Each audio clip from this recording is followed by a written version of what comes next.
그리고 세 번째, 우리 삶이 다시 한번 일어서기 위해 연결되어야 할 것이 있습니다. 제가 페이스북에 이 질문을 드렸을 때 가장 많은 답이 나왔어요. 뭘까요? 하나님과 연결되길 원한다는 이야기를 해주셨어요. 하나님의 그 임재의 손길 가운데 머물고 싶어요 라는 답을 제일 많이 주셨어요. 제 삶의 간증을 드리고 싶어요.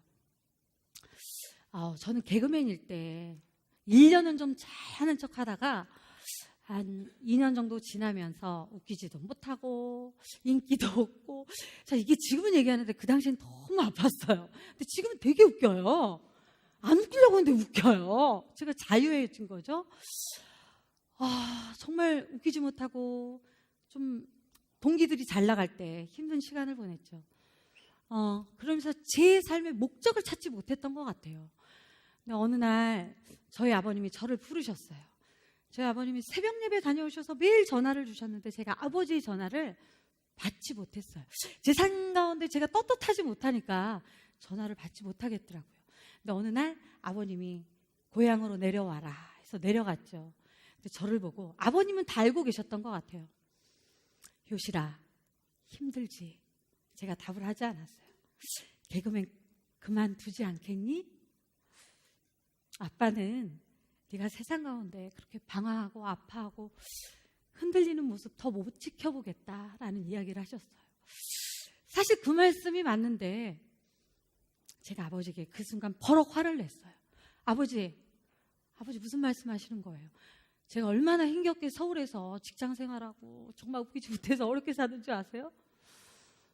그리고 거기서 멈췄어야 했는데 저희 아버지가 50대 중반에 하시던 모든 사업을 정리하시고 아버지의 꿈 넘어 꿈, 그 꿈을 이루기 위해서 노숙자들을 위한 농장을 준비하고 계셨어요. 근데 제가 아버지에게 아버지가 그렇게 더 사랑하고 헌신하고 싶은 노숙자보다 서울에서 내가 더 불쌍한 노숙자예요. 사실 그 이야기를 할 필요가 없는데 저는 그 제 자신이 들켜버린 그 이유를 뭔가라도 변명하고 싶었어요. 뭔가라도 위장하고 싶었어요. 그래서 제 분노를 그렇게 아버지에게 쏟아냈어요. 제가 그 이야기를 했을 때 아버님이 정말 멈추셨어요. 그리고 가만히 멈추셨다가, 그래 효실아, 미안하다. 아버지가 미처 그걸 생각 못했네.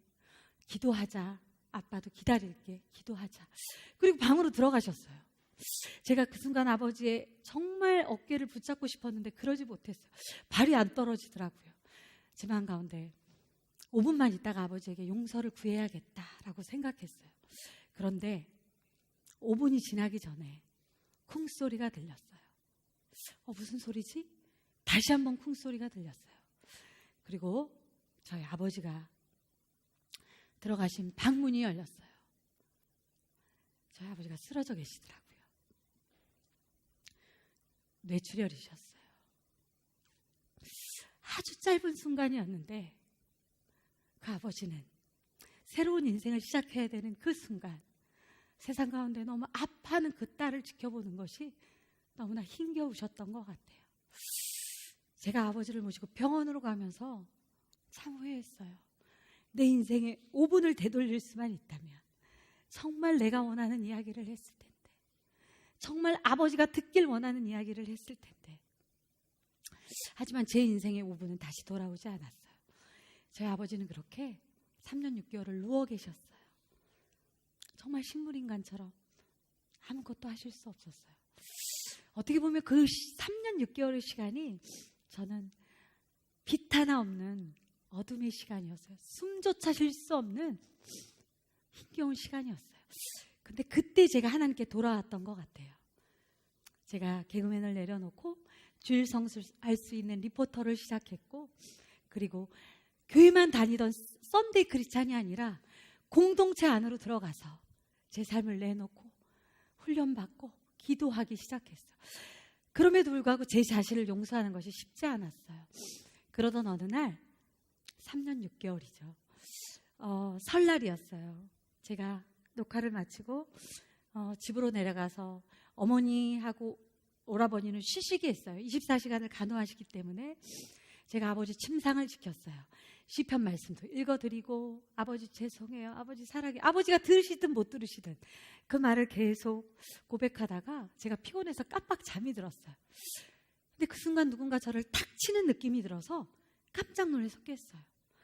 아무도 없어요. 아버지하고 저예요. 그래서 제가 순간적으로 이렇게 아버지를 바라봤어요. 근데 아버지가 깨어 계시더라고요.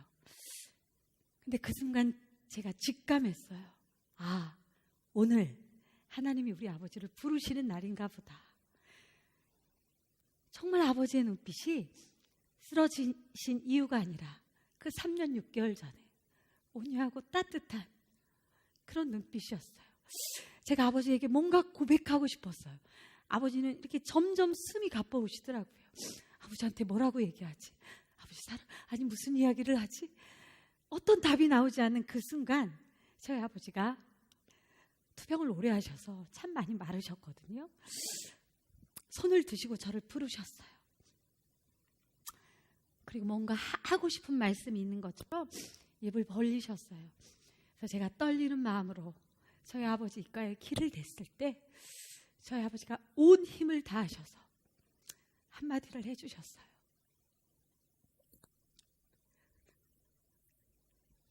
괜찮다. 괜찮아 라는 메시지를 주셨어요.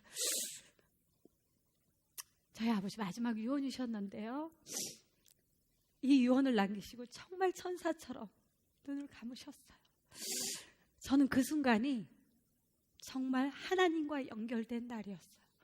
나는 죄인이고 연약하고 여전히 실패하지만 그 아버지 앞에 있는 것만으로도 나를 안으시고 받아주시고 연결하신 제 삶을 바꾼 날이었어요. 우리의 삶이 왜 세상이 아닌 하나님과 연결되어야 할까요? 그것은 내 삶의 목적과 의미와 부르심을 깨닫기 위해서입니다. 우리가 상처가 있고 아픔도 있고 연약함도 있지만 하나님과 연결될 때 모세처럼, 요셉처럼 그 꿈을 소유할 수 있는 거죠.